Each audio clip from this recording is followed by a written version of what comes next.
Hello and welcome to the Comic Conspiracy, episode 507 for the week of July 6, 2021. I was going to say February for some reason. My name is Ryan Higgins, who's here with me this week. Brock Sager.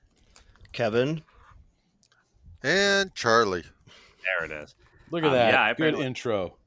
Good No job, idea guys. Round of applause. I don't know. It depends on how you actually define good. Yeah, I'm sure there are some people who actually preferred the Toby intro. I know nobody prefers Toby intro. Our intros are adequate, which is all we can ask for. Okay, listeners, you have to let us know if you prefer the Toby intro to the controlled Ryan intro. It's funny once, not 506 times. Hey, so not a ton of big comic news, but let me rephrase that. There is one big news story, which is going to be a good chunk of the conversation today. Of course, we're going to follow up a little Loki talk towards the end of the podcast. We do have a bunch of listener questions, which we're going to get to. And, a few other things. See if I get. Do I want to talk about CGC being bought by some like hedge fund place? Like, do I want to talk about this? How bad this is for the entire industry? How CGC will be sold for pieces within 5 years, and how the entire collectible market's going to be dead. Should we talk about that? Well, I think Nah. you just did. Let's move on. Yeah, horrible news. Private companies being bought by hedge funds is the fucking worst, or investment firms. Sorry, let me be accurate here. Horrible. Yeah. Get ready to abandon CGC. The entire industry is going under. Hey, comic books. Hey, so big news this week. Big news story, of course. We have Besides the hedge fund stuff? Yeah. We have to spend quite a bit of time talking about this.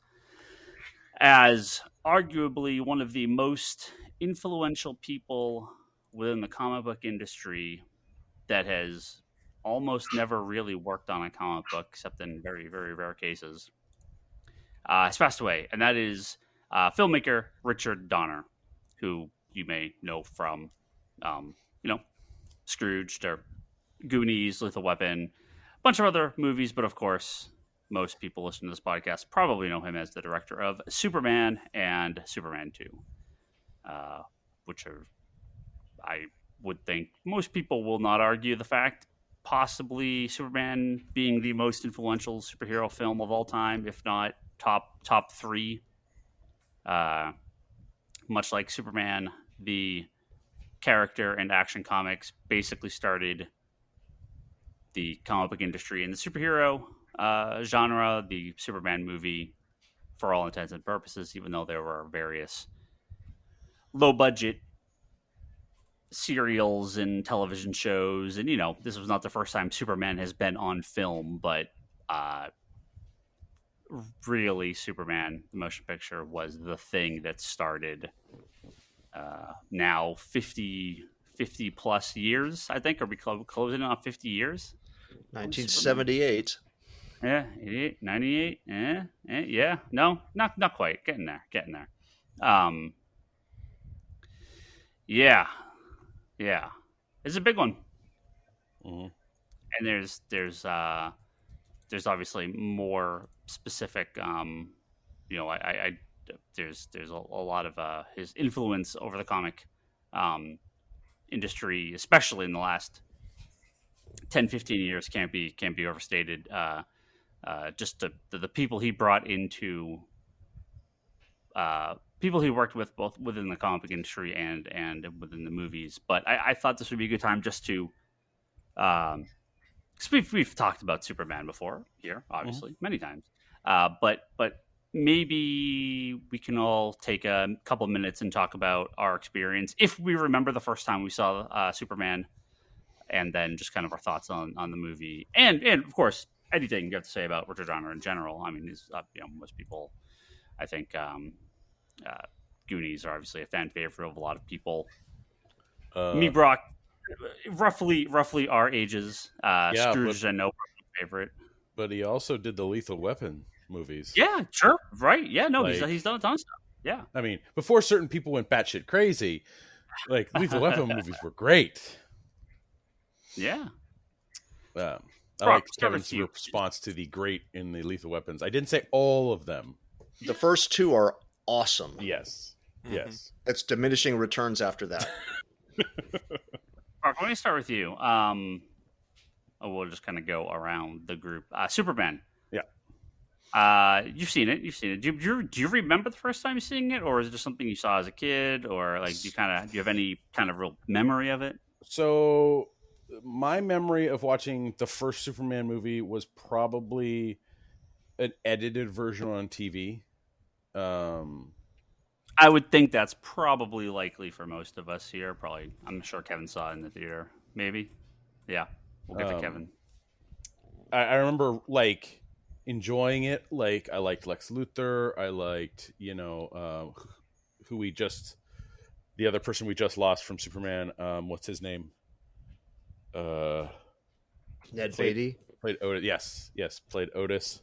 Like I loved the dynamic of all the characters. And even when I was a kid, I was like, "Oh, that's funny stuff," right? Like, his plot was just so ridiculous that I was just like, it hit with me because I was a kid. Like, that's so ridiculous, it might work, right?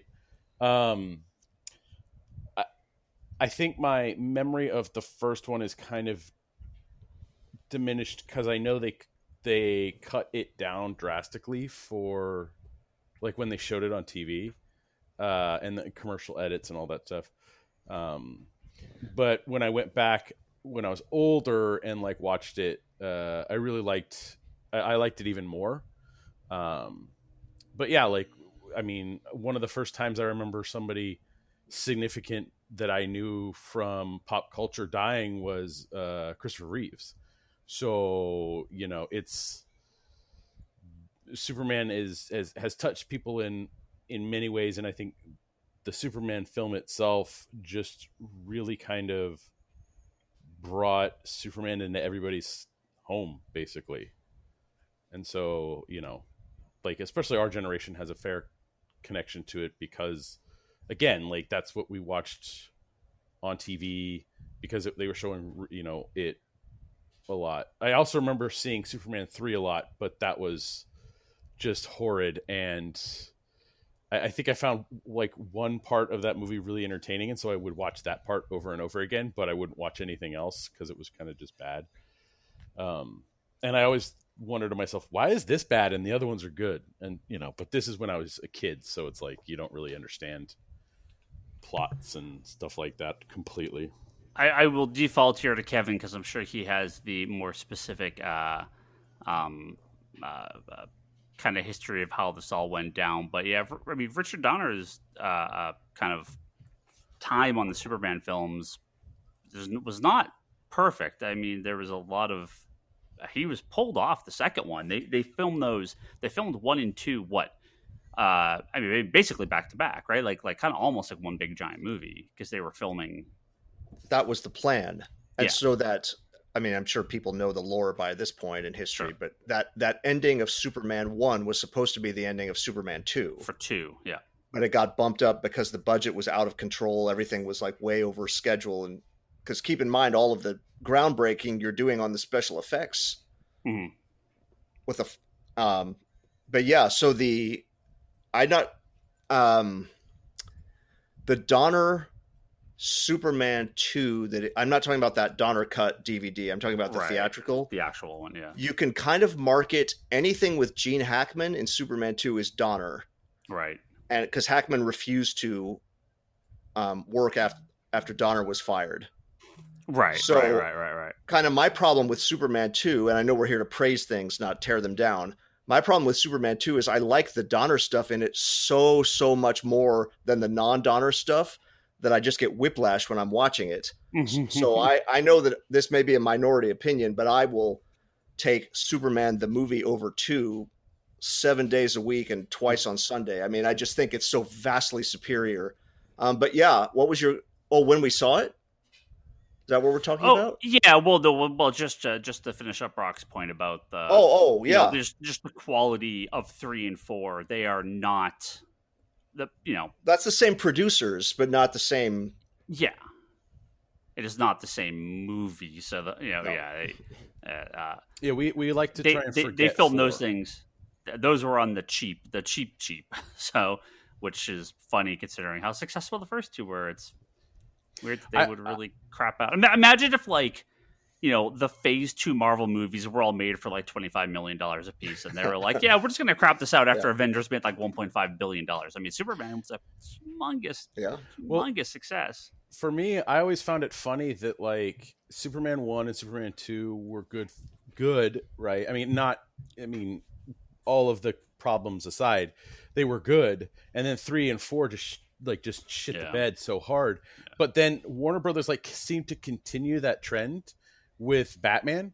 It's like Batman 1 is great, Batman Returns is amazing, but the last two kind of just shit the bed. Yeah. Like, you know, Batman Forever has its moments, but for the most part, just that it's like you have this, like, these two good things, and then you just tank it on the last two. Yeah. So. Brock, sometime you should watch that Blu-ray of the Superman TV cut and see if it stirs any memories in your brain from long ago. Yeah, because the TV cut it's like an hour longer. Yeah, it's really long. Yeah. So Kevin, give us your little, anything about Richard Donner, of course, but you know, let us know. I'm sure Superman will. The theater floors were sticky at all. Let us. Well, no, I would have. I was little taught. That's one of the first movies I would have seen in moving to the U.S. was Superman the movie. And I remember the theater, it was one of those giant palaces that only had one screen where the curtains part. Like, the only reason I remember that is because at the start of Superman the movie, curtains part. When a little kid is doing the narration. Yeah. That is not the best superhero movie I've ever seen, but it will always be my favorite. There's plenty I can criticize about it, but I love that movie. And if you want to know how great Donner truly was, read the drafts of Superman the movie that he took and him and Tom Mankiewicz synthesized, because the Mario Puzo draft and the Benton and Newman, who were a writing team draft, and what you see on the screen are all so vastly different. The tones are all over the place. There's like slapstick comedy, there's serious drama, and the fact that they got a coherent movie out of all that mess is a testament to the director for handling that. He was a genius. I never quite understood how you go from Godfather to Superman. It is a weird, but I mean, you know. Yeah. Sure. I mean, Puzo wrote a story. He didn't write a full script, but you can find them. They're out there, and they tapped him to do that after Godfather, right? Yeah. Like, but I'm just like, we got this other project. Yeah, Superman. Yeah, sure. Who cares? It's the same. But it's not only. It's a big writer. They want the writing recognition, right? Like, it's not only the scripts, it's the casting. If you look at all of the actors who the studio wanted as Superman, and the fact that Donner got Chris Reeve to do it, like, just imagine Burt Reynolds in a Superman costume from 1978. Are you saying Burt Reynolds is like our Nick Cage? Oh, Burt was awesome, dude. He's just not right for Superman. Well, I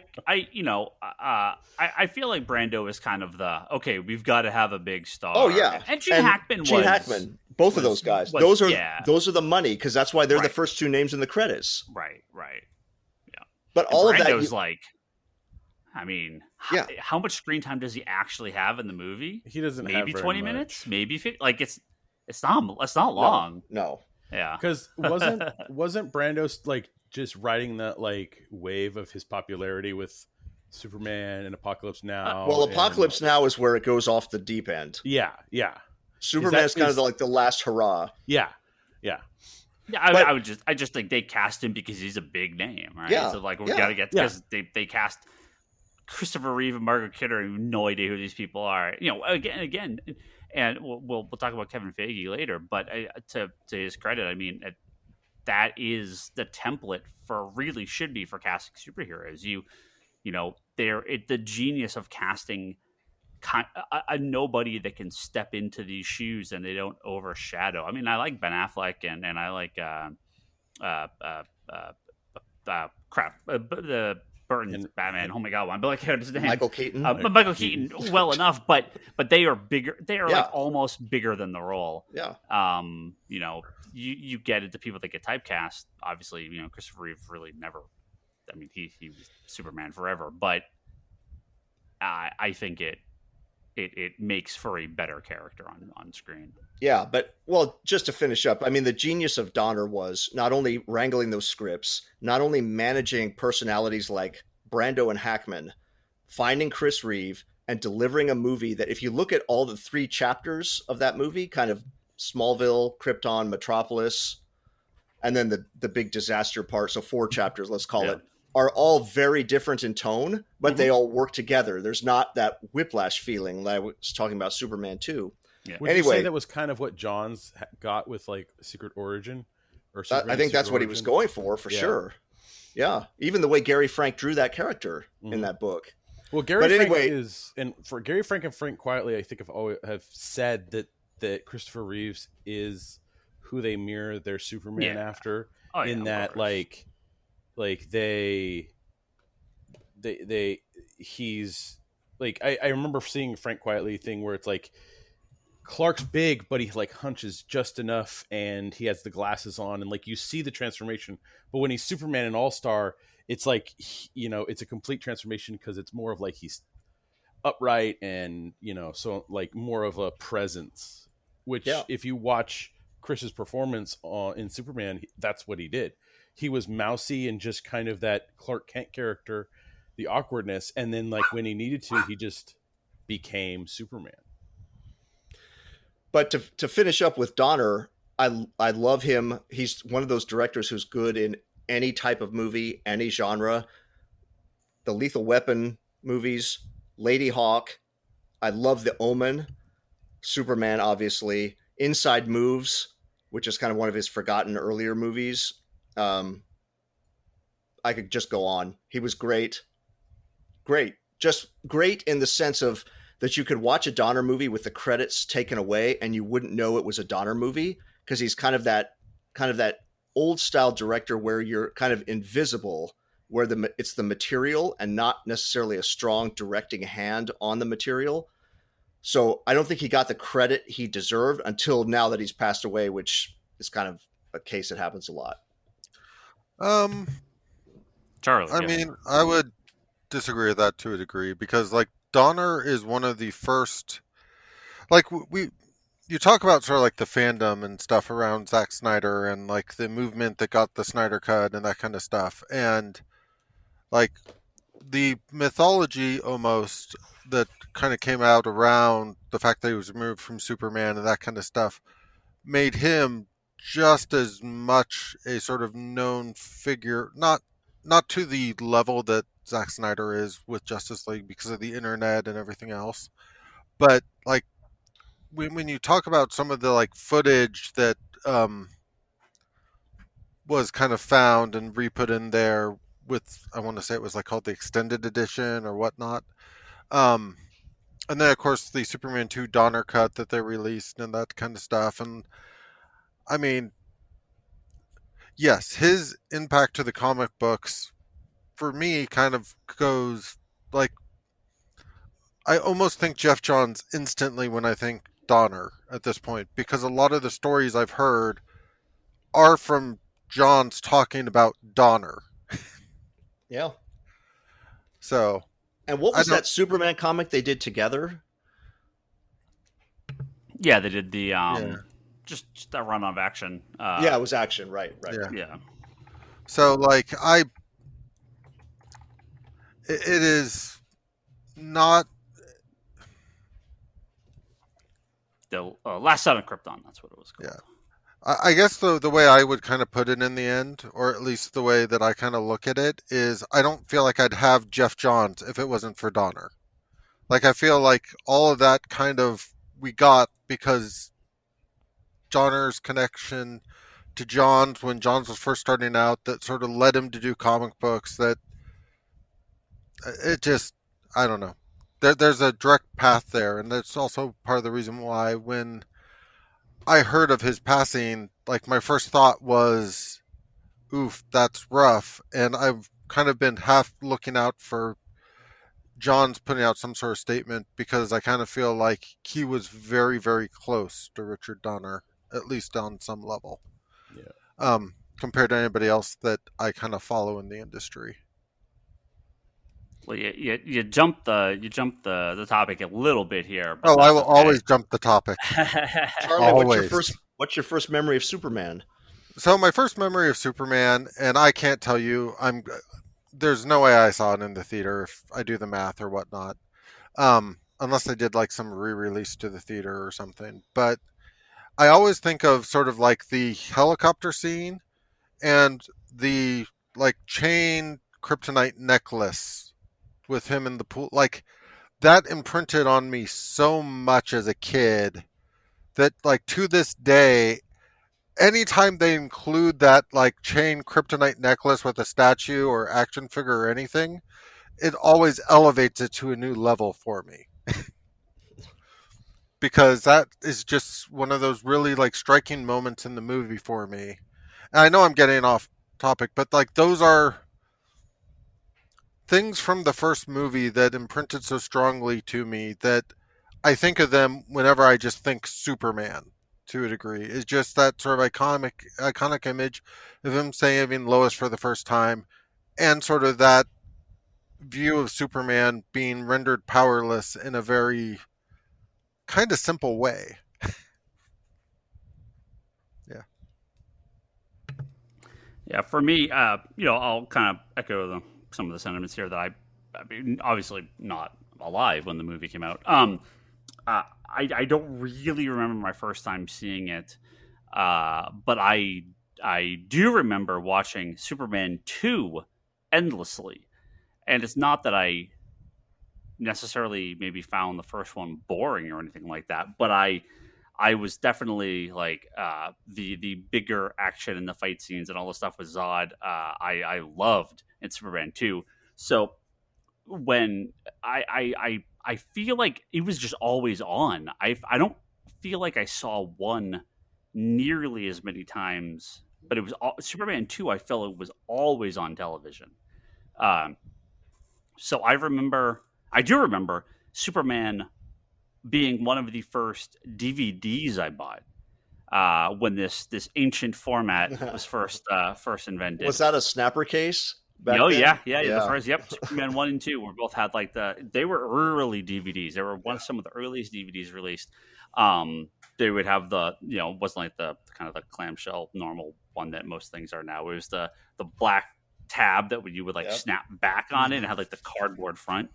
And so that I never saw it in the theater. So watching Superman on DVD when it came out, again, I had seen it at that point, but like Brock, I'd seen it on television 4x3, on a random television. I think I talked about this the other week. I'm pretty confident I have not seen until the other night. I had not seen 2001: A Space Odyssey in widescreen high definition before the other day. I had only ever seen it like on like a tube TV, and it's just like, so seeing Superman in widescreen again, not in the theater, but on a larger TV and on a good format was like, okay, yeah, this, like.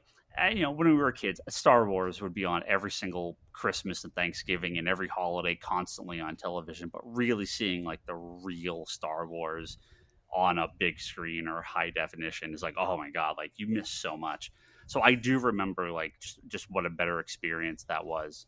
And it's like, yeah, finally I could see the real movie the way it was intended. I'm actually surprised Superman hasn't played in theaters more regularly. Feels like a movie that they maybe they'll put it out now that he passed away. It'll start showing up in theaters again. Yeah.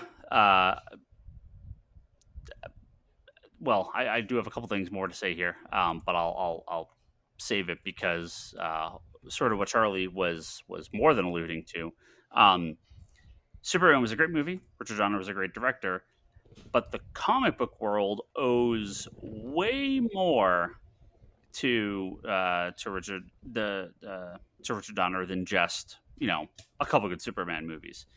We talked about Jeff Johns. He worked with him on. I don't remember what movie he worked with him on. I had this on here. I had a list up earlier. what the heck? He worked with Richard Donner on like there was a production company. I had the list of what movies he worked on. I can't remember what it was. Anyway, but he intentionally wanted to work with Richard Donner because of the Superman movie, right? So this is young Jeff Johns. Uh, uh, and there you go. His success in Hollywood got Johns basically the job working for DC because of how knowledgeable he was with comics, and then to this day, whatever you think of Jeff Johns, he is one of the most influential comic book writers probably ever. And he's been a producer, executive producer, or directly involved with most of the DC live action movies, television shows. His hand is over everything that DC's done over the last, nearly 20 years, 15 years. And all of this comes from his love of Superman by Richard Donner. And his being able to work with him directly got John's kind of this kind of, step up into the industry. Richard Donner's production company also produced the X-Men movie back in 2000. And he had an assistant that worked. He had like a I don't know if he was a temp originally, but then he became an assistant and worked with Richard Donner on the X-Men movie, and then other stuff later. And his name is Kevin Feige, who you may know as the head of Marvel Films, and basically, you could all but argue the most important person in the world of comic books for the past decade, decade plus. Would he have ended up in the same position? His knowledge comes from working with Richard Donner. His love of Superman, the movie, got him into that position, just like Jeff Johns, and now works with Disney and is overseen the vast majority of the Marvel Cinematic movies, which is, how the vast majority of people in the world know comic book stuff, right? Again, some people might not, they kind of brush off the power of the movies and the TV shows. They want the comics to be the pure thing, but you can't deny the influence that the movies have had in not only the public perception of comic books and comic characters, but they've altered the popularity. Iron Man, we've mentioned many times, was not really a very popular character in comics. The Avengers were very much third string. So again, whether you like what Marvel's done with these characters is another thing, but there is no, do we get the Marvel Cinematic Universe without him? I don't know. Probably not in the same way. Maybe it wouldn't be as successful. It's tough to tell.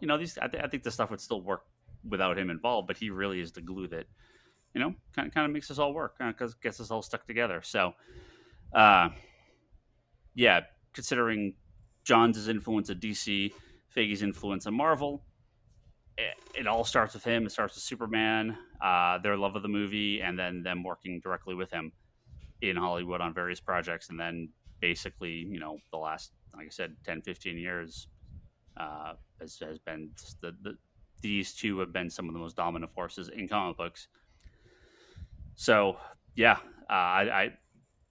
Richard Donner's influence over the entire industry cannot be understated.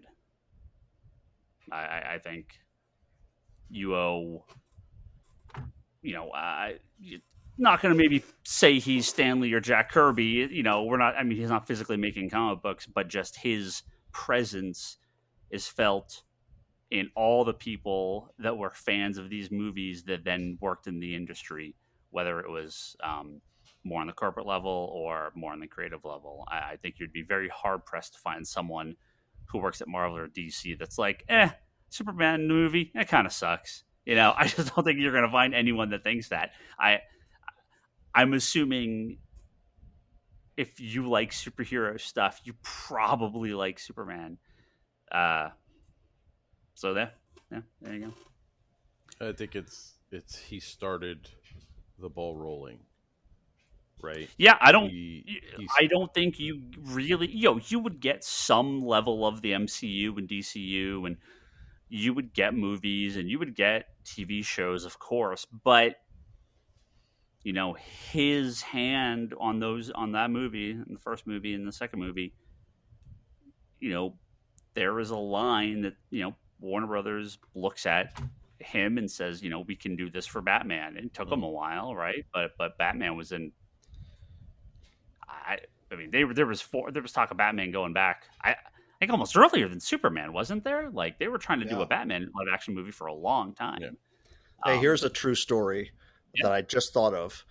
I used to have this probably be like a 12-inch tall Christopher Reeve Superman doll, like a Mego doll, but big. And they had a run of them. One looked like Brando. There was a General Zod. I can't remember who else they had. But anyway, I just had this Superman. And I'm making a gesture as if people could see me. Anyway, it's this big doll that I used to carry around. And this would have been between Superman and Superman 2. So somewhere around that age.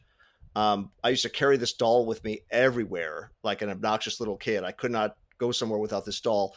But my most fervent wish was that they would make a Batman movie exactly like Superman the movie. Like I wanted nothing more than that in my life. Mainly, not only because to see the movie, but I wanted a companion doll to go with that Superman. Like I would have sacrificed possibly every other toy in my collection if I could have gotten a giant Batman doll to go with that Chris Reeve Superman. That's how long that movie's bold, baby. That's how long that movie's been a part of my life. Like since I couldn't even articulate about liking a movie, but I could articulate that this doll was the most awesome thing I'd ever had. And I so badly wanted, because Batman was my favorite character at that point. So it's like, oh, you got Superman so right. Just give me that Batman movie. That was when you talk about them wanting to do a Batman for so long. I remember going back and reading like Cinefantastique, or maybe it was some kind of magazines like that from back in the 70s about attempts to do Batman. And would they bring Adam West back? I think was one of the discussions for a live action. It's Donner wasn't involved in any of those. No. But they had been trying to reboot Batman basically like since the show ended, right? They wanted to get that character back on the screen somehow. It was humongous. It was so big. Well, so I'm actually surprised it took so long because we had the Superman serials and they had the George Reeves show, those episodes, and there was always Superman stuff on, like it was there, but there was definitely a bit of a break before the movie. Well, I think also just Superman and Superman 2 just set the bar, right? Like they set a bar that I think Marvel film was even like you couldn't even have Marvel film at that point. There was this bar that needed to be hit, and Stan was trying, man. Stan tried since like 61. Yeah, they wanted to go. They were going to Hollywood. Those animated films, the animated shorts that were they would just animate the comic books. I mean, they were trying to get Marvel off the ground from the minute the Fantastic Four were created. So yeah, they always had their eyes on Hollywood. And then don't get me wrong, Superman. And Detective Comics did too. There were, just like Mickey Mouse, merchandising. There was stuff everywhere. The cereal, the wristwatch, the cereals, the live action the lamps, stuff, the underwear, the bed sheets, everything. From the minute the character was a hit, boom, yeah, this is how things are made. I see we have a late guest that jumped in. If he's around, Toby, you there? Come in, Toby. Yes. Toby. Yes. As a foreigner to our lovely land, just like Clark Kent himself. What's your memory? Just like Clark Kent. Toby is the Clark Kent of the podcast. What is your memory of Superman, and if you have more thoughts on Richard Donner? Specifically, the Goonies, dude, Lethal Weapon. I'm bummed, man, because huge Lethal Weapon fan, huge Goonies fan, huge, yeah. I mean, this dude just kind of, besides Spielberg, is probably the other biggest guy from my childhood, right? So, Are you forgetting Lucas? no, I was not a big Star Wars guy. Maybe Indiana Jones, but that first movie was a bit slow for a kid, but it was not till like the second and third one where I really got into Indiana Jones, and then went back and kind of, readjusted with the first one and fell in love with it. So, and I didn't see those till like later, because we had to rent those movies, and my parents didn't rent movies. I think the only two movies that they ever rented was Fievel, American Tail, and I think E.T. was probably the only other movie that they ever rented. So, but no, my first, I mean, look, my love for Superman kind of started with Mighty Mouse, just because I had stickers of it, and then eventually, I seen Superman images and the symbol everywhere, and I kind of liked it before I even knew what it was. I kind of, knew of Superman before I seen anything of it. My grandma gave me a cool Superman backpack that I loved. But my earliest memory of Superman, and I don't know which one came first, was at the dentist. They had a VHS of the Max Fleischer cartoon, where he fights this light beam back, which I really loved. And the other memory of Superman was Superman the movie, and I watched it while my parents had dinner at a friend's restaurant. And since they were friends, I was able to go in the back, and one of the cooks had a little TV, and Superman was playing, and I know who Superman was already, and I got to watch a movie, and because of that, I probably became a lifelong nerd. So, and it was a scene where he drills himself down into the earth, and ever after that, as a kid, I was instead of flying, I would try and drill myself into the earth. Toby spinning on the playground, just spinning in circles. Yeah, I was like, I'm gonna get down there. I mean, of course, the flying thing too, like like all the other kids. But that was the first thing I saw, is him waving, and then he spins down in the earth, and I was like, holy shit! I don't know he could do that, So because I knew about the flying, but him spinning down, and that was cool. So that was probably my earliest memory of Superman. Yeah. Yeah. But no, I mean, like whenever a filmmaker that passes that, I really enjoyed. I mean, I get bummed out, So, yeah, I mean, Tony Scott, and now Donner, some big ones have gone away. That's for sure. And Toby knows I have a Donner Blu-ray here for him with his name on it when he's ready. What do you mean? Sitting right here as a gift. The Donner Blu-ray. Yep. The Donner cut. Nope. Superman 2. Oh, which one? The Omen. Oh, is that Donner also? Yep. Yeah. No, he was not. No, really? I actually did not know that. Yeah, that movie scares the living hell out of me. I told Toby I have 2 copies, and I have one set aside for him when he's ready to face the movie again. Oh man, I haven't been able to face it since I was a kid. There's 3 movies I watched as a kid, and probably at a too young of an age, because they would just show them late at TV. I've seen The Omen, The Exorcist, and Halloween, and all those 3 like scarred me and Jaws too. Like Jaws scared me so much that I wouldn't even take baths anymore, because a shark could show up in the bathtub. So showers only after that.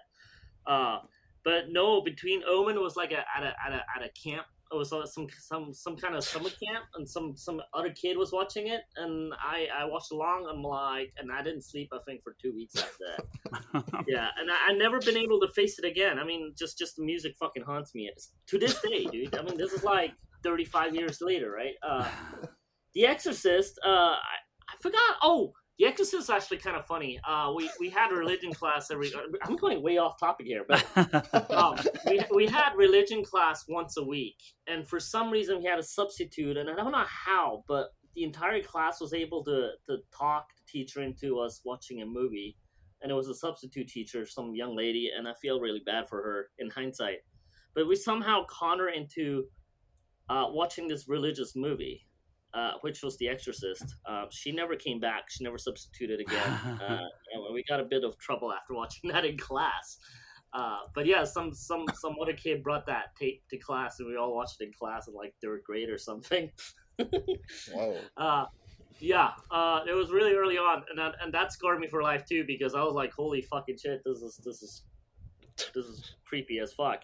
So I of course moved on with my life at this point, and I was a young lad in LA, and they were doing the anniversary screening at the Cinerama, the round dome one. Yeah.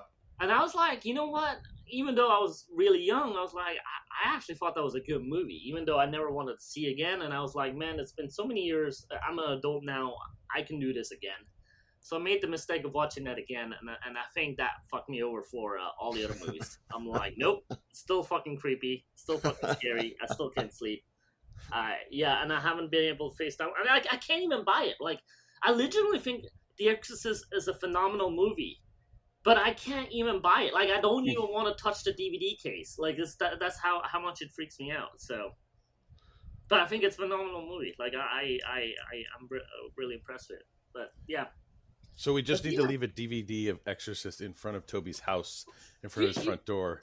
Just we have a store friend named Milton, right? He loaned me Poltergeist, and I haven't been able to actually put the disc into the system. And I think it's actually his dad. And he got mad at me because he still got my disc.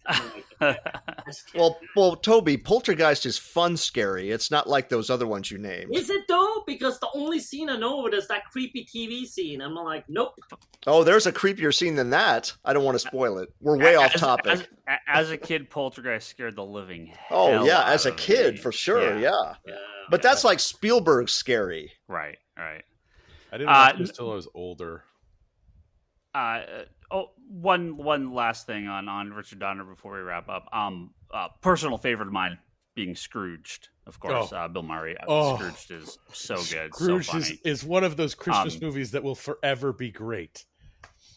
But there is, of course, if you weren't aware, he was a regular director of The Twilight Zone, including arguably one of, if not the most famous episodes of The Twilight Zone, Nightmare at 20,000 Feet, with William Shatner, pre-Star Trek. So his. So you're telling us he's also responsible for Star Trek? Him and Lucille Ball, right? There's probably I'm sure Shatner, that was not his first role.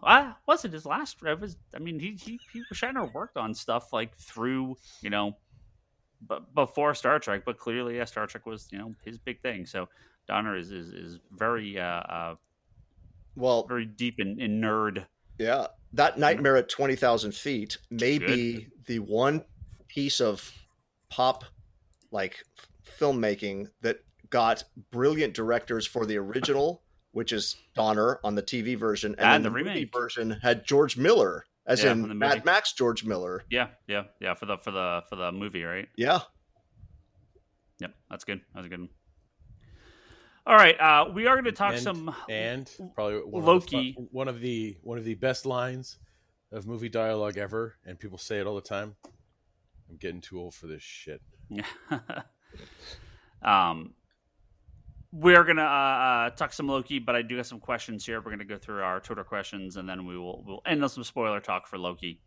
Spoiler so talk. we'll get to that in a second. I did actually get a number of questions about Loki in here, so we can bring those up when we're talking about the episode here. But I will go through some of our other questions here. From Travis, he said, "What are your thoughts on Spider-Man coming up 3 times a month, multiple creators, and Ben Reilly is going to be Spider-Man, not Peter." Brand new day, Ben Reilly version. Yeah, this falls into just nothing to really say because we don't know what's going to happen. Wait, Ryan, honest question to latch on to Travis's question. Yeah. What the hell's going on with that J.J. Abrams Spider-Man book? Did that ever come out? It finished. The last issue came out. Yeah. Okay. I was just, it was so off the radar. I didn't even know whatever happened. Yeah. Well, for us, it was there was like a year delay or something. Yeah. For us, it was COVID sub-only if you want. Yeah, we didn't sell too many of them. Yeah. Wait, hold on. I'm looking it up. He did The Omen right before Superman. Like, who gave Richard Donner a job after The Omen for Superman? But see, that Toby, that's the great thing, that he could just move from genre to genre and be great. Like, holy shit. He did Lethal Weapon and then Scrooged. Yeah. I actually don't know Scrooge, I'll be honest. What? It's Scrooge is great. I have no It does idea not what seem that like a is. movie you would like. Maybe you would. Kevin is shaking his head. I do not think Toby would like Scrooge. It does not feel like a movie he would I like. have literally no idea what Scrooge is. It's a Christmas Carol, but with Bill Murray. Yeah, it's a fucked up '80s version of the Christmas Carol. Huh. Bob Goldthwait runs around. Yeah, I'm looking at crazy the and cover. shoots up- I literally never seen this poster it's- even. Yeah, wow. It's crazy white people stuff, Toby. You're not gonna like it. I don't know, man. I like Bill Murray. He is gonna totally like it. I'm a huge Bill Murray You fan. think so? I don't think am he would. absolutely sure Toby's gonna end up liking Scrooged if he watches it. I mean, I would love to see him watch I it. want to 'cause do love a Scrooge, Toby but- commentary on Scrooge. Yes, That's what I want. I'm in. No, but wait, Charlie, you got to have him watch it first, because if he's doing a commentary on his first time watching it, it's just going to be, who's that? What's going on? What's happening? But that's even funner. But then he won't get the story. If he, I think if Toby had seen it, like, when he was a kid, or, younger, not kid, but younger, maybe he would be like, yeah, that's a weird thing that I used to watch. But I feel if he goes in now, I don't know that it's going to be You his have to thing. remember, I grew up on all these kind of movies, right? I mean, even though I was in Europe, I mean that the American movies Yeah. is all we got. Scrooged is dark and odd, and you don't like that type of stuff. It's amazing. Okay. Do you like Groundhog's Day, Toby? You know, Nothing like Groundhog's Day. there's a secret. That's Yeah. fine. he's never heard of it. No, I've never heard of it. Don't drive And angry. I know what it's about. I've actually never seen it. You've It's good. I've never seen it. Groundhog's Day is great. Have you seen Yeah, What About Bob? I actually own Groundhog's Day, and I still haven't seen it yet. What about Bob Esponja? Hold on. Have you seen What About Bob? I would not put that on the same. No. I have no idea what that is. Okay, Yeah. so it's probably a Bill Murray thing. Yeah. No, but Anyways. I really like Bill Murray, though. I mean, you have to remember, I grew up a huge Ghostbusters fan, so pretty much anything he was in, I'd watch. I even You gotta watched watch stuff What I About didn't Bob. like. You gotta watch Groundhog Day. You gotta watch. But I know Scrooge. Groundhog Day is one of the ones I should have seen. I just haven't yet. Yeah, but man, Good Morning okay. Vietnam. Like, do you see that? Like, what else? That's not Also Bill seen- Murray. Oh no, not Good Morning. Well, what's the one? What? What's the other one he was in? Caddyshack. That one? The other Bill Caddyshack? Murray movie besides the ones we named? No, that's fucking rumbling. So what am I thinking of? No. I'm looking at Donner's history here. He also did a few episodes of The Wild Wild West, which I actually really enjoyed. The 60s one. Okay, we're way off fucking topic here. We're Wasn't the gonna go back- topic Spider-Man? Spider-Man. Bill Murray would probably make a good Spider-Man.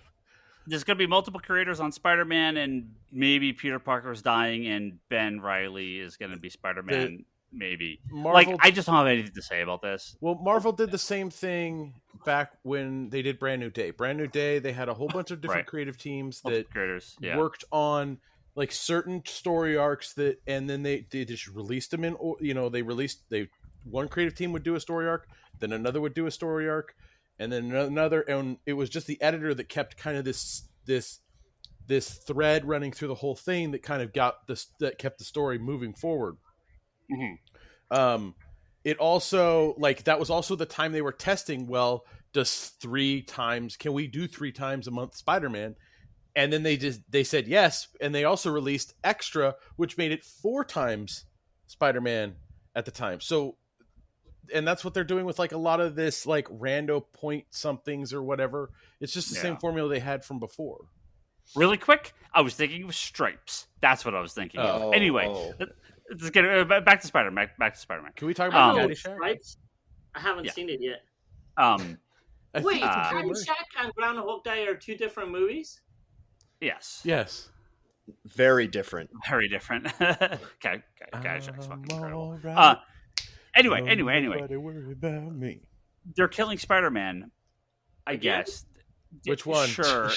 They killed one. They killed Scarlet Witch. What? They're killing Doctor Strange. Like, It's It's so okay. They're just mean- going back to like stories from late 90s. it's meaningless. Like, the story could be fine. The stuff after it's fine, but killing a character, it's just so meaningless now. You can, there's no. They're not going to write off any of these characters for any length of period. Even Wolverine, when they killed Wolverine, and I was like, okay, what's he going to be dead for 6 months? He was never really gone. There was Wolverine comics coming out the entire time Wolverine was dead, whether it was Wolverines or flashbacks wasn't or really miniseries, Dead, specials. as in encased in adamantium and couldn't get Right. out. Right. Wolverine was, there was Old Man Logan. Wolverine was around the entire time he was dead. Yeah. So I just roll my eyes at this type of stuff. If the book's good, if the book has cool stories to tell, that's totally fine. The event of killing characters is meaningless. So, But we got to kill Doctor Strange before the movie. yeah, sure, for some reason. From Ooh Evans, he says, Ooh, Toby Evans. complaining about Sandman and Loki is the best part of the show. Will he finish the first audiobook before the next one comes out? I don't And I know. don't know That if audiobook is like forever. I listened to 2 hours, and Ryan was like, "Oh, that's not even the first issue yet." That's not the I'm first. like, "God damn!" No, that's the first issue. Yeah, the first issue was probably 2 hours. Jesus It's Christ! like hour something. It's long. It's great, though. Did you watch it? Did you listen to any more? No. I mean, dude, that entire walk was like, "Oh, I'm gonna kill you, brother," and then like we already talked about. Don't need to repeat it, but goddamn, man. Maybe in a month we'll try again. I can't wait for the Netflix show. We should watch the Netflix show with Toby and record it. So, Yeah, but I think- look, some of it is funny because, like, look, I told this story before, right? I had a hard time reading the actual book. I've tried a couple of. I have the first trade, and since I picked up some of the used Omnis or Absolute editions, but I had a hard time reading the first trade for a long time. So I was like, well, with the audiobook, let me just listen to that. And with the audiobook, it's funny because I have no visuals for it, so I'm creating my own visuals, and they're probably completely wrong. So I was like, well, maybe I should go back to read the comic book so I have some kind of reference. I would say this, and But you guys maybe this do is not just my want to know. experience on it. But you can actually do both. Like the audio lines up to the book in a very direct way. Yeah, there's only. I mean, if you really want the visuals and stuff for it, you can literally kind of Okay. just keep track of like, okay, obviously I'm supposed to turn the page here. Yeah. I mean, Morpheus talks a little slow for me, and he's a little whiny. Mhm. But when the big gargoyle came and dropped off Morpheus, I imagine a giant bulldog kind of looking like Lockheed. So Mhm. I mean, maybe it's good. I don't know how they look like, and I should maybe just hire an artist and draw everything up because it'd be Great, Toby's Sandman.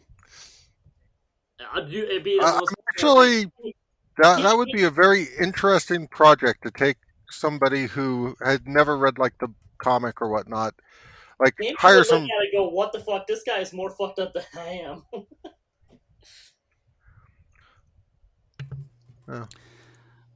I get another question from Cisco. He says, I don't know who's read Infinite Frontier 1. I haven't read it yet. Got it. I think we're all I've a little read behind. number one. Is that one that's came out? Not the 0 issue, the actual number 1. Yeah, I read number one. Okay, yeah, I mean, I know what happens, but I don't have too much opinion because I don't think we really know enough yet. But he wants, Cisco wants to know our thoughts on Roy Harper's new status quo, Infinite Frontier number You 1. mean he's back? He's back. He's back. He's got some new jewelry. Oh, I don't even know. This is like the very end of issue Yeah. one. Yeah, I just don't think we know enough yet. So I'll keep spoilers. Might want away. to circle back to that question because it's hard to. Yeah. It's hard to know if that's going to something that's going to happen for one issue and then be totally different, or if it's an Right. ongoing thing. Right. But he also wants to know about Bendis' current Justice League run, which I want to see where he's going with this, but It feels like an older Young Justice. well, I am fine with Naomi, but they just need to give him a Naomi book so he can have a Naomi book that features Naomi and deals with the Naomi. Like, it is a little. I kind of don't need her popping up in every single thing he does. Not that I dislike the character. It's just I don't know what she has to do. But that's very Bendis in general. Oh, sure. He has his favorite toys, and whichever book he's on, he's going to bring his toys with him. Yeah, that's fine. I just don't know where this book is going, other than setting up, a cool team. I like Hippolyta kind of stepping in for Wonder Woman for a little bit, and I like Black Adam he's not on the team, but he is with them on this adventure, so that's cool. I like the backup. The backup's great. Justice League Dark backup's fantastic. Yeah, it's great. So yeah, I just it's very Bendis-y. That's not an insult. If you like his stuff, you'll like Justice League. If you tend to not like his stuff, you probably won't. I'm just not quite sure where it's going, because I feel like we're 4 or 5 issues into this arc, and it's just sort of like, what's the plot? Where are we going? He's just fighting Naomi's people. So I was like, okay. Alan says there are more and more Batman titles released all the time. Which favorites of all the titles? Huh? And of like what's going on Bat Family now? It sounds like current, but I'll give you an honorable mention for like classic Bat title that you're a fan of too, in case you're not caught up on all the current stuff. Batman, Detective. No, which was your one favorite? Those are Bat titles. I actually like Urban Legends has been good. I actually like Urban Legends more than I thought I was going to. It's basically the Bat Family book. It's like the Bat Family anthology. Well, it's all the backup stories that would be put in like Batman and Detective, just in its own book now. Chip Zdarsky's doing a good job with Red Hood. I really like the Grifter stories. As a Matthew Rosenberg. Yeah. I think the Grifter book arc is great. And I like just all the other Toby, are you still there? Other stuff. Yeah. I'm just checking to see if you had a heart attack, because Ryan said he liked a Grifter story. It's good. It's really good. Well, I mean, it's just, it doesn't. I mean, take some people longer to get to the table, so I'm just glad I got to the table. So no heart attack. I'm just happy finally made it. Door is always open to those that weren't there to begin with, but he finally made it. It's all good. You think I kind of see Red Hood as kind of like the bad boy, like the Bat Family or stuff like that, but he comes off almost as like he comes off as like Superman compared to Grifter and the backup stories. Grifter is just like, oh man, yeah, Grifter's your kind of character. Oh, he's an asshole. It's great. I've been enjoying that series, Batman Detective. Is that what it's called? The Tom Taylor one. Yeah, that one's been good. Yeah, the Andy Kubert art is so good in that. Yeah, the story's fun and interesting, but the art is just killer. Yeah, I like the sort of. I feel like we've seen this story before, where someone's hunting the people Batman is saved. I feel like I've read this exact plot prior. What was it? The first one, the first victim. That character. You're talking about that was like in the Rebirth Detective, where they were like the people that were killed or injured by like Batman's fighting. Something like that. Yeah. Yeah, it's similar kind of setup. Yeah, but art's great.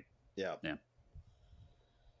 And that's not to say bad things, but Batman and Detective are also fantastic right now. People can complain about a bunch of Batman books, but they're all really good. Like, maybe 100 Batman books if they're all good. Like, I don't care. But I think Dan Mora, who's doing the art on Detective, is fantastic. It's great seeing him come over from Boom and doing. Surprisingly enough, that Batman Fortnite comic's been actually decent. Like, All the kids in their Fortnite. hey, if it gets some kids reading and coming into comics, kudos to Christopher Gage. Sorry,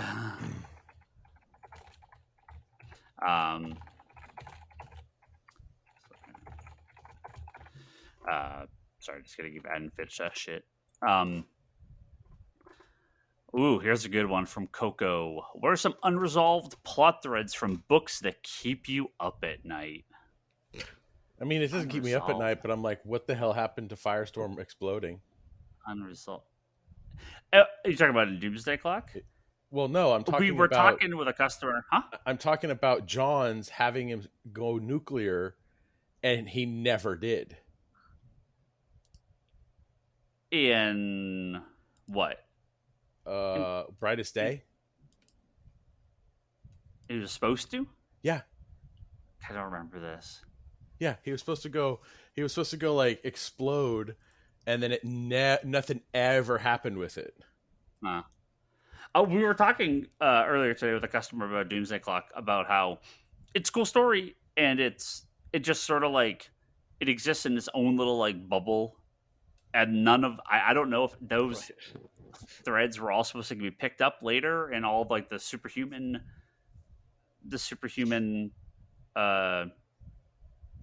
yeah, whatever like that the superhero, conspiracy that the government made all these people, and I'm like, that's cool, but is this supposed to be picked up somewhere else, or is this just sort of like, okay, yeah, I don't know.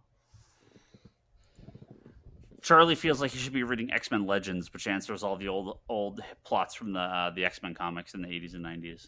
No, the only thing I can think of is the Tick issue 13, but they did like the pseudo one, but I still, any chance to bring up the fact that I still want Edlin to finish that will always go there. But I'm trying to think, there's got to be some other comics I really like that just dropped off, but I'm sure we have talked about this, but I actually I don't know off the top of my head what did he sell the Tick, or did he license it out, or does he just have other people work on it? So it gets a little complicated because, yes, from what I understand, he sold part of the Tick's rights, so like he can't do everything with the character, but so like the comics are not really attached to the show, which is not really attached to, I even want to say, like the cartoon rights, right? But is he just getting other people to do stuff, or is he actually does he no longer own the comic, and so other people are doing it because that's just who owns it now? I really have no clue. I mean, it's obviously always been published by New England, so it's not like he shopped it around or anything, so I don't think he could take it from New England. I mean, it's possible he could. I just would be really surprised if he could. Yeah. Or I think somebody would have offered him money by now to take it from New England and put it somewhere else. Yeah, I've got my answer to the question. What is it? Unresolved comic stories. Was that it? Miracle Man: The Silver Age. One day. Yeah. One day. It's going to be on that damn pole until it happens. Can I say anything that James Michael Straczynski works on? Because he starts off so well, and then just kind of flutters away towards the end. Toby, I thought your big one would be Battle Chasers. Oh, why'd you have to open up old wounds? Like, I was fine before this. All right, question from Simple on Twitter. What are 3 DC characters that you would choose to permanently go to Marvel? Oh, that's a tough one.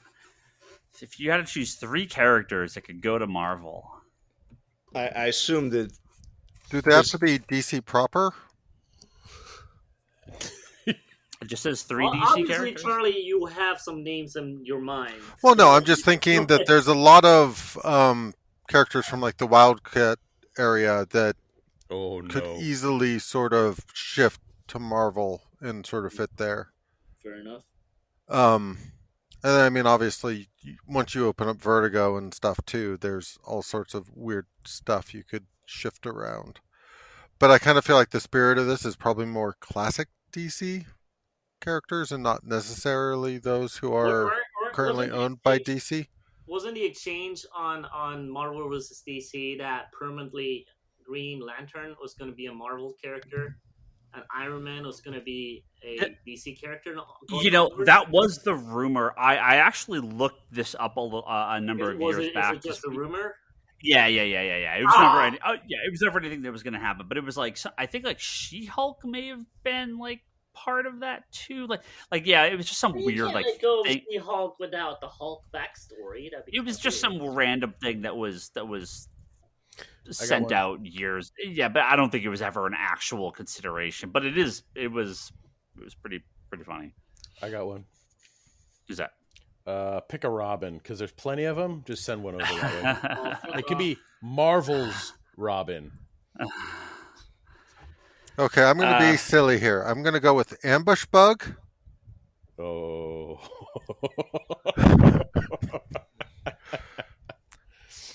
I like the idea of sending Batmite over there just because that would be so wrong. Yeah. But I need a number 3. So Ambush Bug and Batmite are my first two. Nice. Can I send Okay, Superboy Prime? in the spirit of Charlie, I'm going to go with Angel and the Ape. I guess that counts as 2. And so I'll finish off my third with Brother Power the Geek. Oh, nice. And 3 is the question. What? Oh, I would love a question shield book. Then it's just Checkmate. Oh, I understand it's just Checkmate. But Checkmate in Marvel would be a very different book than Checkmate in DC.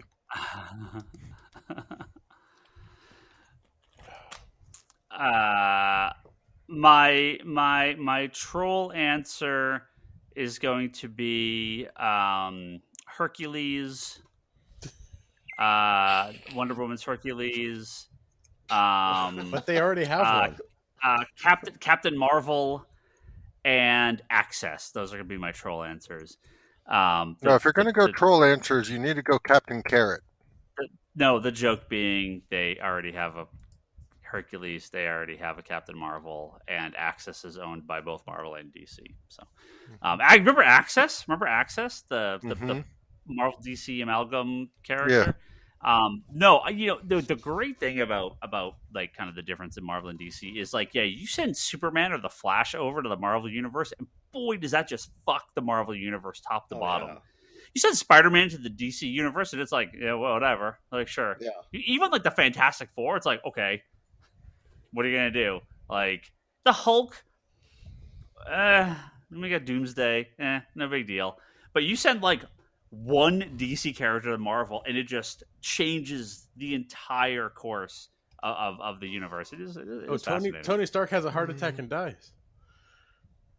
I mean, you bring Batman over, and it's like Tony who? Like, like, who cares? See, I had a controlled drinking problem. You just had a drinking problem. I think you could actually make a good case for sending, because DC kind of has a lot of redundant characters. Like how many members of the Superman family, the Flash family. I think you could pluck one of those. I think, for instance, Power Girl would be a way more important character at Marvel than at DC. Power Princess? Yeah, whatever. All right, finally we're gonna get real deep here. We're gonna get way into the weeds.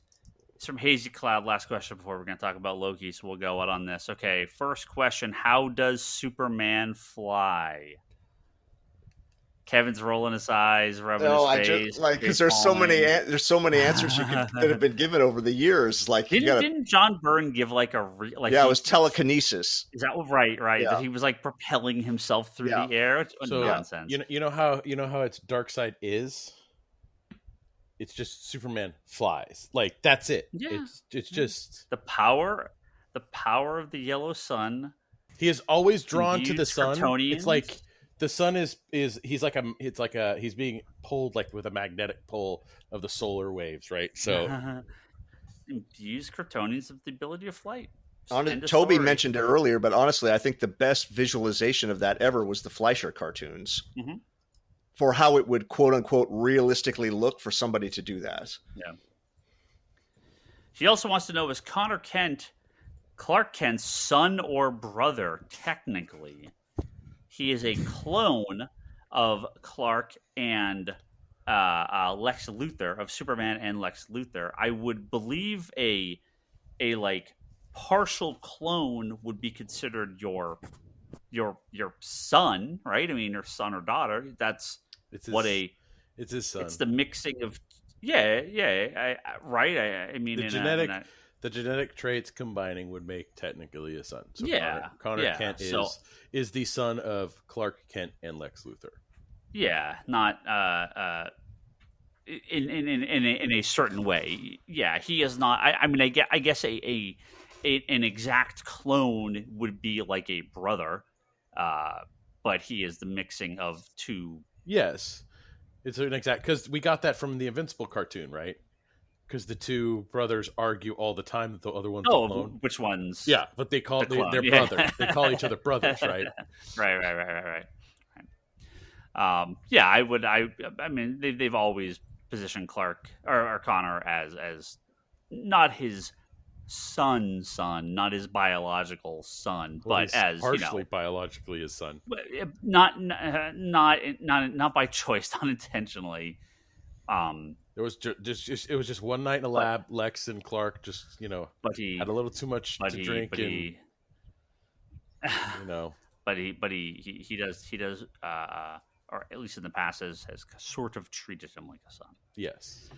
All right, we are going to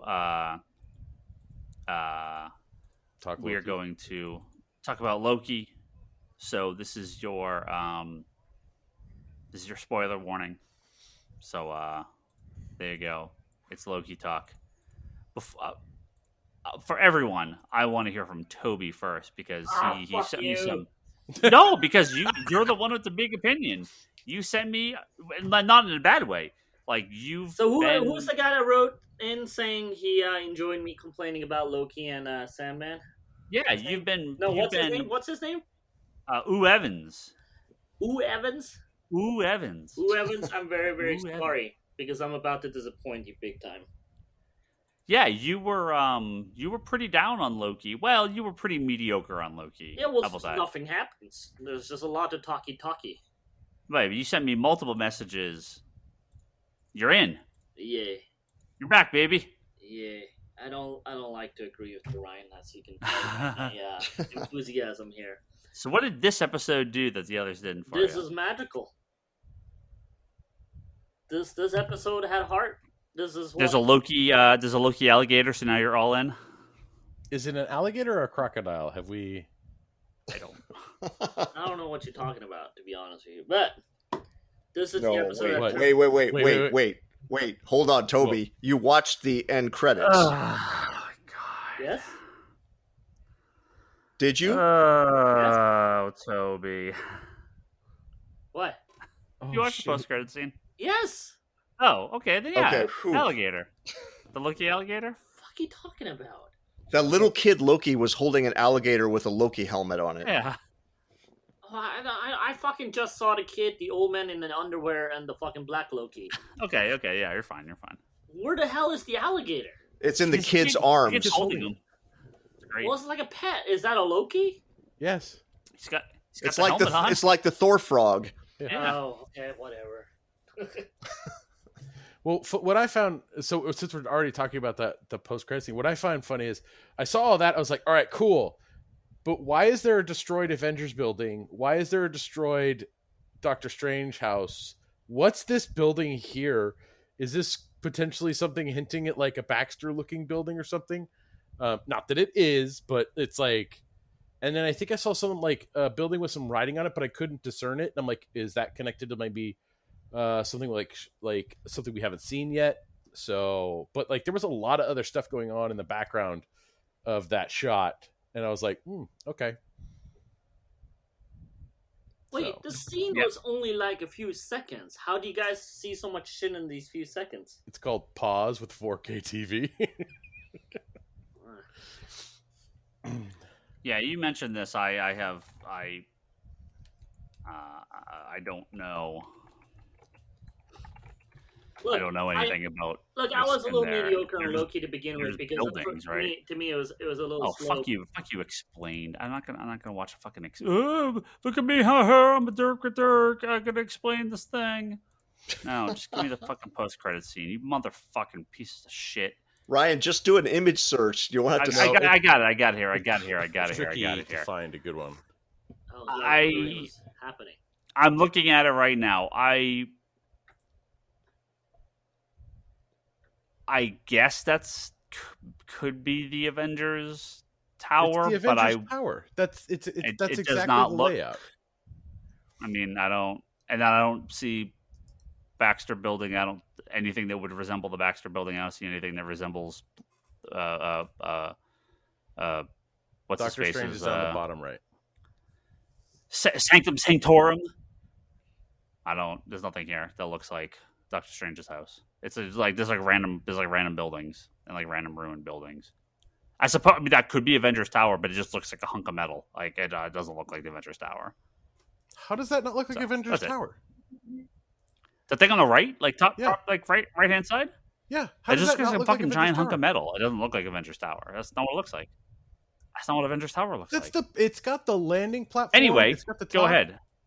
I see nothing in there that looks like Doctor Strange's brownstone or is it a brownstone? I think it's brownstone. Yeah. Or I would, but I mean, the Baxter Building is just a fucking building. Like it's not like it's a more recognizable building. It's just a building. So, but go ahead. Toby. Yes. This episode changed your mind. Yeah, I mean, look, I feel like, all jokes aside, right? I mean, similar to Wanda, I was kind of waiting for the episode that turns it around for me. So, like, I think in Wanda was like episode 3 or 4, the one that he hated completely. That was 4. It was a 4. Okay, for me, this episode is this also episode 4? Yep. Hey, I see a pattern developing.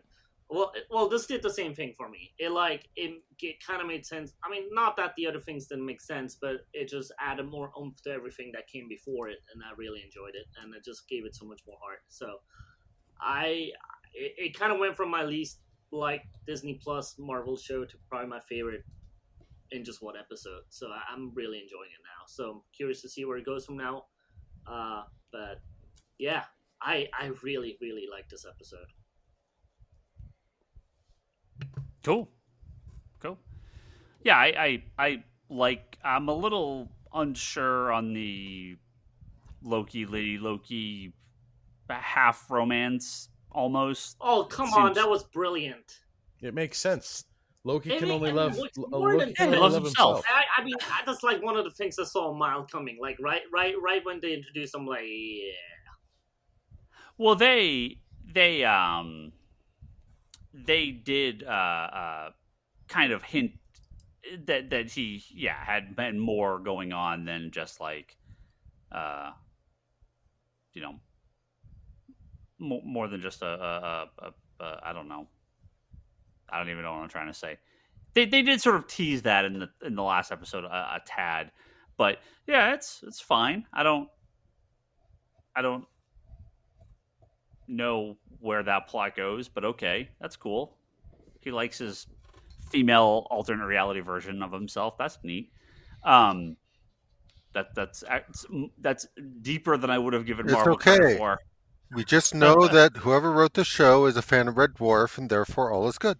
Yeah. There you go.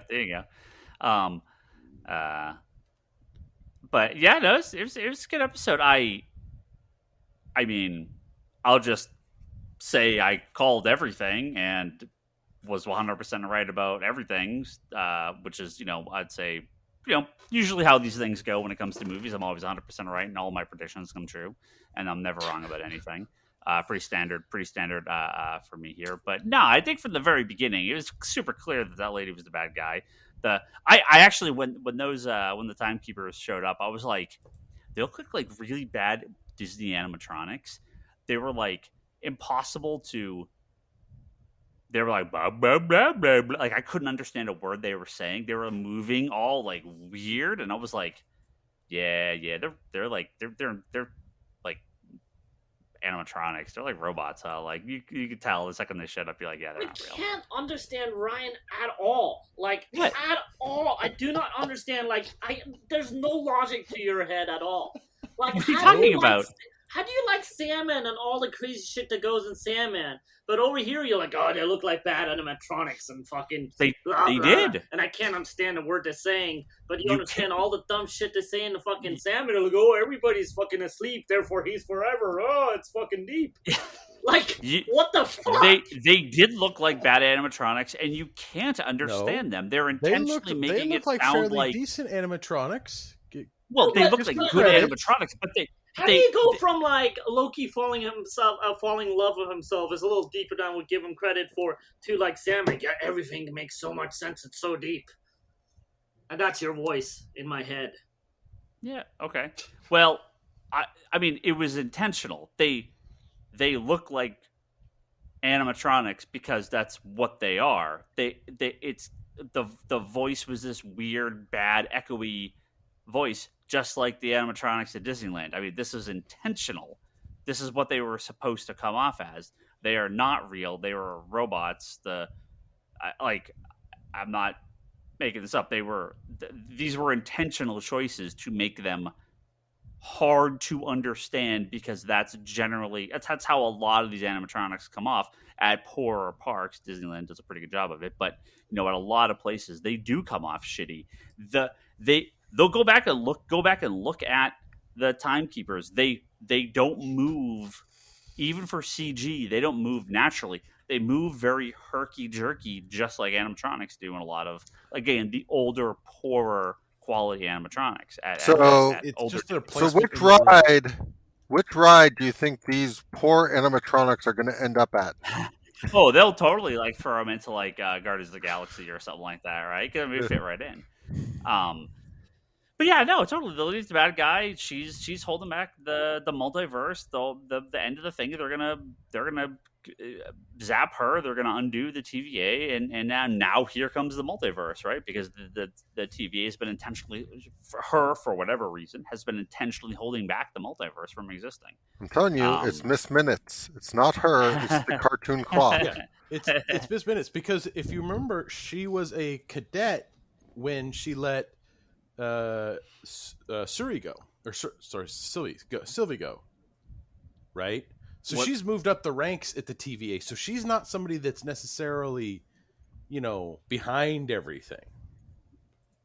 Oh, but she's in charge now. Yes, but that doesn't make it that she's the big bad. I mean, I don't know who else it would be. There's no one else. No one else has been introduced in the show. No, it's Miss Minutes is really a cosmic entity, and it will all be fine. Miss Minutes, Charlie, I think is a word scramble of Mephisto. Yeah. God damn it! There's going to be a stork in one of these next 2 episodes. It's the it's going to be the. It'll be on the damaged Avengers Tower. That's where it's going to be. They're going to have a stork that comes in, and it all changes. It brings us baby Loki. Yeah, whatever her rationale is, whether she, because she probably knew that she was a variant, and that she was from an alternate timeline that got scrubbed, and so she's like, "Fuck this! I'm gonna take over the TVA and fix this." So my reality is the only one that's around, or something like that. I don't know what she's gonna do, but yeah, it's no fuck, Kevin. Okay, hold on, because we literally have a question about this. Let me find out. Let me get to it. Hold about on. Loki? The question that how wrong is Higgins on a scale of 1 to 10? This is from Wes. Will we see Kang make an appearance in Loki before it ends, or will Marvel save his reveal for another movie or series? No! No, Kang is not going to be in this. No, he's not, because Kang is not in this movie or TV show. Kang is not in this. But wasn't she his girlfriend at one point in the comics? But this is what I've been trying to. The movie, the MCU movies and TV shows are divorced entirely from the comics. Yes. What I guess my question was, that's a very specific character name to pull if it's not going to have any connection to Kang. She might later down the road, but like, this was my argument the other day. Kang rolls up in the final episode. It's me, the ultimate bad guy, Kang, and everyone's like, "Who the fuck is Kang?" Right? No, we're going to get the Thanos, right? We're going to get the turn, and we're going to see Kang's side face, and people are going to go shit crazy and go, "Who's the person?" and research it on the internet to find out who it is. No, Why wouldn't they? You literally argued a previous episodes that this is how Marvel introduces them. The bad guys aren't really doing anything. They have all these little people do stuff for them, and then they're slowly introduced. Thanos was in Avengers in the main movie before the post-credit scene. We didn't see his face, but Loki, you see Loki and you see the Chitauri working with someone else. His face is just obscured. If she was actively working with a third party, then I would say the odds of it being Kang are probably pretty good. To this point, no one has appeared in the show. She says, "Oh, the timekeepers. They're all fake, right? Because there is no timekeepers, right? She is doing all this. So, because why not? She runs a TVA. Like, they apparently have this ability to just go on and wipe out parallel dimensions. So, I just don't believe there's going to be a real villain reveal, because why would there be? Again, if she was actively working with someone this entire time, if there was a real person there, if we saw the whole scene and then you see like they walk away and a shadowy figure steps up from the background, then maybe I'd agree with you. We but still have 2 episodes, man. The show's over. You have this episode. This next episode is like kind of the big.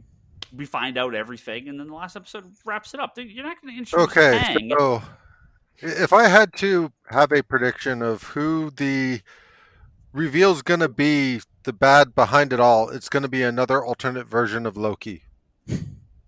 Honestly. Button. Well, these guys are all they seem to have already made it clear that Loki is a very common variant. Yeah.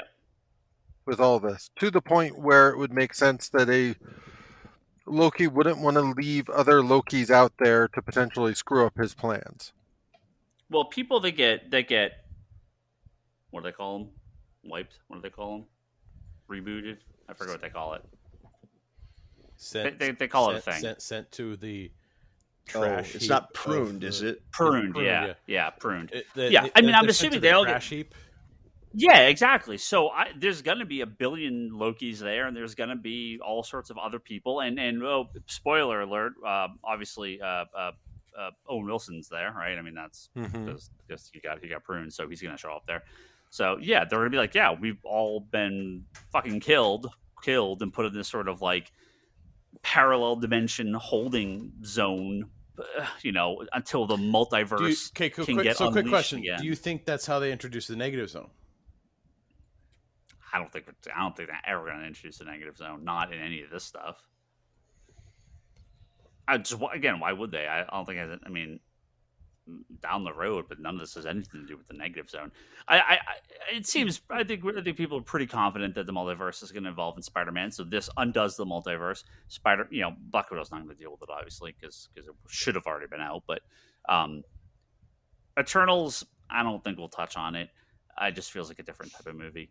But Spider-Man and Doctor Strange clearly are going to be heavily involved in the multiverse stuff, at least seemingly from the Spider-Man point of view. So this feels like a good way to sort of explain the multiverse, make it a thing, get we could totally have a post-credit scene with Alfred Molina Doc Ock rolling out, or some weird multiverse thing in the final episode, kind of setting up Spider-Man and Doctor Strange. But yeah, Kang, no, and just it's not.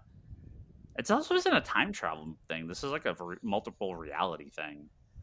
So, while we've been hot and cold on these Marvel shows, and I'm liking it. I'm not arguing. No, I have too. I like it a lot. It's just hard to put all our chips on one episode after some of the past what's happened before. But I will say they have given me 2 images I never knew I needed, but now that I have them, I'm so grateful.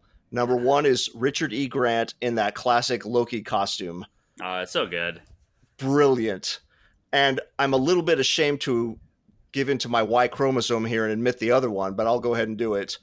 Elizabeth Olsen crushing that Halloween costume of the comic book Scarlet Witch. It's just like, God bless you, Marvel. Whoever's making the costume choices on both of those things, just chef's kiss. Yeah, when they showed the new costumes for Shazam, I was like, yeah, they're fine looking. I kind of just roll my eyes at like the super detailed, the super like all the stuff. And I understand it films better, it looks better. I know, I understand. But like, I do miss those classic designs. It's very Snyder. I miss those classic costumes. But they all do it, right? They've done this Spider-Man since X-Men and Spider-Man. They're not going to have these Wolverine yellow spandex, right? They put them in those black costumes. Spider-Man had the same thing, very textured. If it was just flat red, it just doesn't look right, and it looks cheap. And I get it, right? But I do love those costumes. So yeah, classic Loki looks great. No, yeah. I have no idea. I'm just calling him OG. I have no idea what the other Loki is. Is he from something? It's Thor Loki. Oh, I had saw some. There was an interview. God, this was like the day that the last episode was on, so I don't remember where it was now. An interview with somebody connected to the show who said something about it was a Loki who was worthy of the hammer. Yeah. Oh, okay. That's cool. Cool. Yeah, if he's from the comics, I'm unfamiliar with him. So. Yeah. So there you go. Loki. Well, I'll find out in an hour and 20 minutes. Yeah, this should be the. I mean, so now that I'm telling you, if I see Kang before you, I'm gonna spoil it. Are you going to stay up to watch it? Yeah. Okay. It's summer. I don't have work tomorrow. Yeah. After this, I literally take a walk, and then me and my roommate, we watch it, and we're done. Which actually brought up a very funny thing that I had to do this week. So I watched the episode, and then there was end credits, and the end credits were cruel. I was like, oh, this is awesome. And I turned to my roommate, and I'm like, I got to go to work right now. And he's like, what? We had a first appearance of Kid Loki on the wall. And so I didn't want somebody running in and going, oh, Kid Loki, he was in Loki, and like spoiling it for Higgins, even though he kind of already knew. So I went to the store in the middle of the night, took it off the wall, hit it. And then wait a minute. You did that to keep Ryan from being spoiled about Kid Loki? I don't understand this. I already knew Kid Loki was in the show. Like, wait, Brock, you went to that's why you went? Yeah. Well, I went, and because I knew he probably put it at a lower price, and he probably needed to reprice it. So so I did that, and then Friday I was like, oh yeah, you had this on the wall, and he goes, what? So yeah, I'm assuming the vote for Loki thing. He's like, well, hey, we got all these Lokis. You get to vote for the best Loki. It's me, the best Loki. Vote for Loki. Now that that's done, we're gonna keep going about the show. So I think people are putting a little too much thought into this whole vote Loki thing. It's a great design, though. I love it. I love the design from the comic. So I like that they're using that. Yeah, we'll see. I'm excited. I mean, it's been good so far. It's been really good so far. I have no problems, but I will not be watching it in an hour and 20 minutes. I will be asleep. I will watch it tomorrow night, maybe, because I'm an old man and I can't stay awake. I think that's it. Any last thoughts, Toby, Charlie? On Loki? Yeah. Just last episode. Yeah, but I will say I'm a huge Lethal Weapon fan. I will totally miss it. I guess no Lethal Weapon 5 anymore now. Because that wouldn't be right anymore now. Was there going to be one? Yeah. I think they were talking about it. Yeah. Yeah. It's for the best. No, Oh, I they're like still gonna 4. make it. I legitimately like all 4 of them. I thought they were really good and they go really well together. Well, there you go. Richard Donner, rest in peace. Mm-hmm. Oh, Thank you for Superman. Can we get Jeff Johns back on to talk about Goonies 2? Because supposedly he has lots of Goonies 2 stories. I'm down with talking about Goonies too. It'd be nice to just get him on, on. Like, Period. he was on Fat Man and Batman, and he said while working the office, he has lots of Goonies 2 stories, like either ideas or the pitches or what comes through the office or how much Donner worked on it. I don't know, but supposedly Jeff Johns has the keys to all of those stories. Maybe it'll happen. Maybe he'll greenlight it. And he'll get it on the air. We'll get a John's Lethal Weapon 5. We'll see. Toby, would you want a Goonies with the same cast back as adults, or would you Yes. want a Goonies with them as a new group of kids? Both. Oh, okay. Because you like it. Yeah. But no, I really do want somebody cast back as adults and then kids and plus new kids. And the storyline that kind of touches on both of them. If that makes sense. Thank you for listening to this podcast about Lethal Weapon.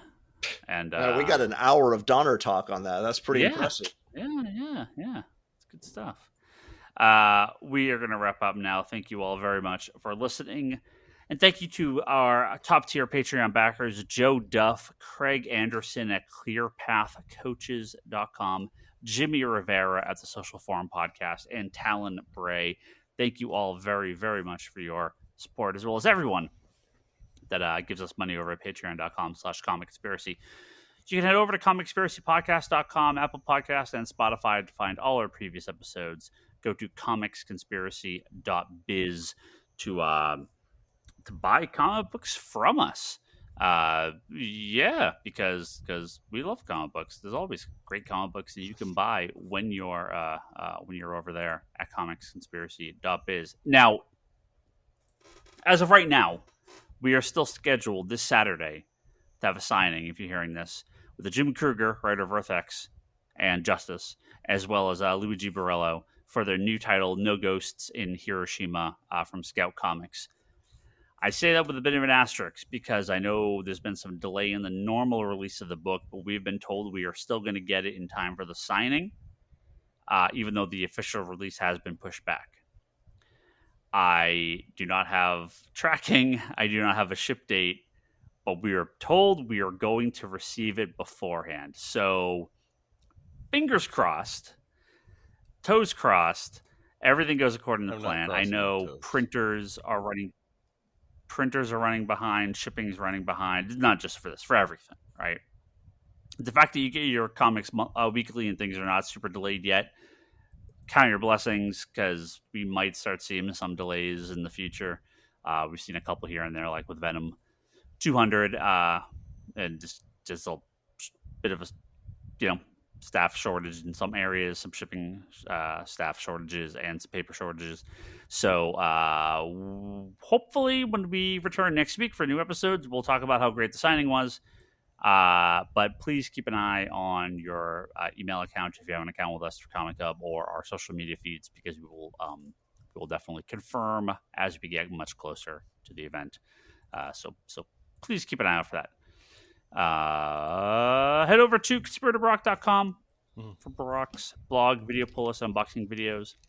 With the Wanderers in the Fourth Dimension podcast, that's Charlie's Doctor Who podcast. The weekly interview series between the panels at fanbasepress.com. That is Kevin Sharp's interview series with some cool comic creators. Does every week. And head over to leannehill.com or etsy.com/shop/leannehillart for Leanne, my wife, for all her artwork. You can pick up some stuff from her there. Head over to Twitter. Give us all a follow. Ryan Higgins, Ryan, Brock Sager, Toby XI is Toby, Charlie is Insanity and Chaos, Kevin is that Kevin Sharp. The store is Comics Con Store. And don't forget to check out Geekbox and Manga Machinations, a couple other podcasts I am on or have been on in the past. That's it. We are out. We'll catch everyone next week. Thank you.